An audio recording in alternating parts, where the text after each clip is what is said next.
నమస్తే, welcome to social post. నేను మీ మాధురి. ఈరోజు మనతో పాటు ఉన్నారు దాసరి విజ్ఞాన్, సోషల్ క్రిటిక్. నమస్తే. విజ్ఞాన్, నాన్వేషణ నోరు దుడుసు, మరి నేను అంటే బూతులు మాట్లాడలేను కాబట్టి ఇట్లా చేస్తారు. ఒక దీంట్లో మనకి అలేఖ్య పిక్కల్స్లో నేనున్నాను అనుకుంటూ ముందుకు వచ్చారు. పాపం ఈయనకి ఇప్పుడు ఎవరు రావట్లేదా ఏంటి అసలు? ట్రావెల్ వీడియోస్ చేసేది చాలా మందిని చూశాను నేను. అండ్ ఇప్పుడు కూడా డీసెంట్గా ఒక అబ్బాయి పాపం వేరే వేరే ఈజిప్ట్ అని వేరే వేరే దేశాలని తిరుగుతా కూడా వీడియోలు పెడుతున్నారు. అంటే రీజనబుల్గా నీట్గా.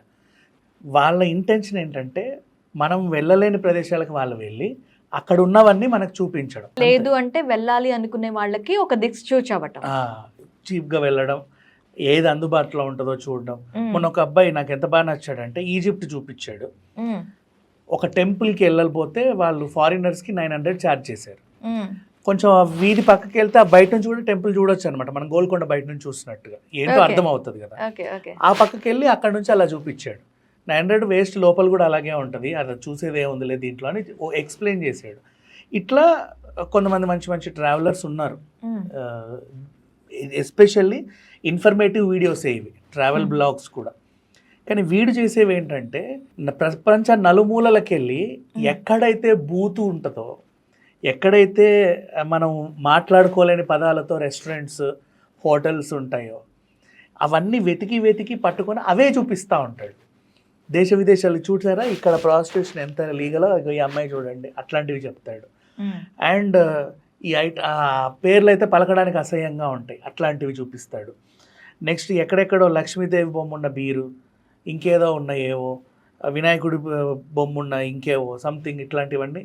అంటే ఒకరు హర్ట్ అయ్యేలాగా, ఒకరు మనోభావాలు దెబ్బతినేలాగా. రీసెంట్ గా సీతాదేవి అండ్ ద్రౌపది రేప్ అయ్యారని చెప్పాను.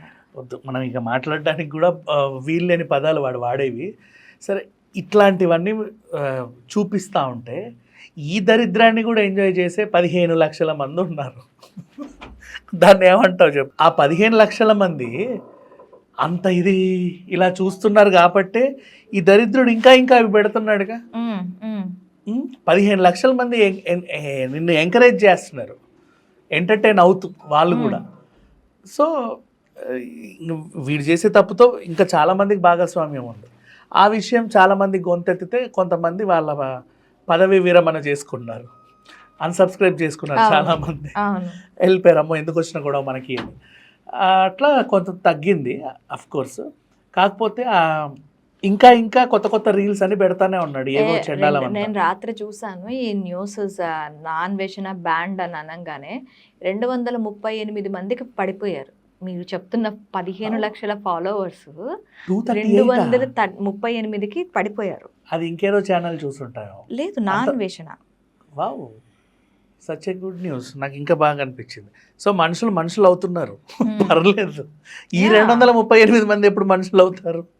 అది వాడికి సంబంధించి వాడి హార్డ్ కోర్ ఫ్యాన్స్ ఉంటారు కదా, మనం వాళ్ళని ఏం చేయలేం. 654కి వచ్చారు మళ్ళీ. ఇదే కదా వాడి అదేనా? అది ఎక్కువ ఓపెన్ చేయకు, తెలియకుండా మన అది పడితే అది ఫాలో అయిపోతుంది, జాగ్రత్త. Okay okay okay. So what ever, ఇక్కడికైతే అయింది కదా, పడిపోయారా, సంతోషం. మనుషులు నిజంగా మనుషులు అవుతున్నారని అనిపించింది. అయితే ఇక్కడ విషయం ఏంటంటే ఈ దరిద్రం పోవడం మంచి విషయమే. చాలా మంది నా వల్లే అని భుజాలు తడుపుకునే వాళ్ళని కూడా చూశాను నేను. నేను చేపట్టే వాడి బ్యాన్ అయిపోయింది, నేను చేపట్టే వాడిది బ్యాన్ అయిందని అనుకోని. కాకపోతే సొసైటీలో ఉన్న ఒక చెత్తను తీసుకొని వెళ్ళారు కాబట్టి అలా ఫీల్ అవుతున్న వాళ్ళందరికీ కూడా శతకోటి ధన్యవాదాలు. ఇంకంత చేయలేము. ఎంత దరిద్రంగా చూపించేవాడంటే నిజంగా చెప్తున్నా, ట్రావెల్ బ్లాగ్స్. అండ్ అట్లా నిజంగా ట్రావెల్ బ్లాగ్స్ చేసే వాళ్ళని గతంలో బెట్టింగ్ యాప్స్లో ఇరుక్కున్న వాళ్ళని టార్గెట్ చేసి వాళ్ళ అమ్మలని తిట్టి వాళ్ళ తండ్రుల చావులకు కూడా కారణమైన వాళ్ళు కూడా ఉన్నాడు వీడు. చాలా దారుణంగా మాట్లాడేవాడు. సరే వాట్ ఎవర్. అంటే ఒక భాష అనేది నిజంగా అసలు తెలుగు భాష ఎందుకు పుట్టిందా అని మనము ఆలోచించే రేంజ్లో వీడు మాట్లాడతాడు. వాడి లాంగ్వేజ్ వింటే అవును, ఎందుకు ఈ భాష మేము కూడా నేర్చుకున్నామని మనకు అట్లా అనిపించేలాగా వీడి భాష ఉంటుంది. నా తెలుగు భాష కదా. నేను దాన్ని మాత్రం ఎవరు ఎన్నన్నా కూడా దాన్ని ఎంత వక్రంగా చూసినా ప్రతి భాషలోని ఉంటాయి. మనం మాట్లాడే విధానం, ఇట్లాంటి వాళ్ళైతే అసలు అమ్మో బాబోయ్ ఇంకా దారుణం. సరే వాట్ ఎవర్. అంటే మళ్ళీ మన తెలుగు భాషలో ఇప్పుడు నువ్వు అన్నావు కదా కొన్ని పదాలు ఉంటాయని, మనకి పలకడానికి ఇబ్బందిగా ఉండే పదాలు ఉంటాయా? అది నాట్ ఓన్లీ తెలుగు భాష, ప్రతి భాషలోని ఉంటాయి. ప్రతి భాష ఏ భాషలో లేవా? కానీ ఆ భాష వాళ్ళు ఆ పదాలని వెతుక్కుంటూ ఆ రెస్టారెంట్స్ వెతుక్కుంటూ అక్కడ ట్రావెల్ వీడియోలు పెట్టలా. మన ఈ దరిద్రుడు తెలుగోడై ఉండి మనం మాట్లాడడానికి వీలు లేని భాషలను పదాలను అది తీసుకెళ్ళి వాళ్ళ భాషలో మన భాషలో ఉన్న పదాలు ఏవైతే ఉన్నాయో వాళ్ళ భాషలో మంచిగా మంచి ఉండొచ్చు. ఇప్పుడు చెప్పలేము. ఆంధ్ర భాషలో బొక్క అనే పదం చాలా బూతు పదం, తెలంగాణలో అది నార్మల్ పదం, నల్లి నల్లి బొక్క అంటారు, అక్కడ వేరే అర్థం. ఇప్పుడు ప్రాంతాన్ని బట్టి మనకి భాషలోనే ఇన్ని మార్పులు ఉండేటప్పుడు మనకి కంప్లీట్గా ఒక స్టేట్కి వెళ్ళిపోయి అనదర్ భాషలో మనం వెతుక్కుంటే ఒక్క తెలుగు భాషలోనే ప్రాంతంలో మారేటప్పటికి దానిలో బూతులు అండ్ సంథింగ్ ఇవి వచ్చేస్తున్నాయి. అదే ఉంటాయి మా. కాకపోతే ఇప్పుడు నా పేరు ఉంది, నా పేరు ఇక్కడ ఒక మంచి పదమేమో ఇంకే భాషలోకి వెళ్తుంది, ఎట్లా ఉంటుందో నాకు తెలియదు. అవును. కానీ అవి వెతికి వెతికి వెతికి చూపించి వీడియోలు చేసి మరీ పెట్టేవాడు వీడు. అవును. అది వీడి దరిద్రం నేను చెప్పేది. మనకు అవసరం లేదు, అది తెలుసుకోవాల్సిన అవసరం అంతకంటే లేదు.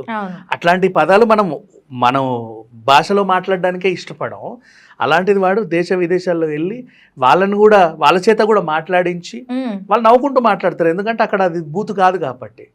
అది ఏదో అర్థం ఉంటుంది, వాళ్ళు హ్యాపీగా చెప్పేస్తారు. అనిపించి మరి వాళ్ళని హెరాస్ చేస్తున్నాడు తెలియకుండా. హ్యూమిలేట్ ఇక్కడ హెరాస్మెంట్ అంటారు, హ్యూమిలేషన్. వాళ్ళకి తెలిస్తే అది పాపం హెరాస్మెంటే కదా, ఫీల్ అవుతారు కదా.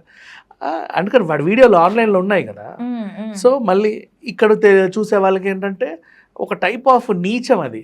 కానీ ఆ నీచాన్ని కూడా ఇంతమంది ఇన్ని రోజులు ఎంటర్టైన్ అయ్యి ఎంజాయ్ చేశారంటే అమ్మ బాబోయ్ దండం పెట్టాలి. బట్ అట్లీస్ట్ మళ్ళీ మనుషులు అయ్యారు, సంతోషం చాలామంది. ఆ 600 మందికి ఇంకేంటో వాళ్ళు ఎప్పుడు మనుషులు అవుతారో అని వెయిట్ చేయాలి.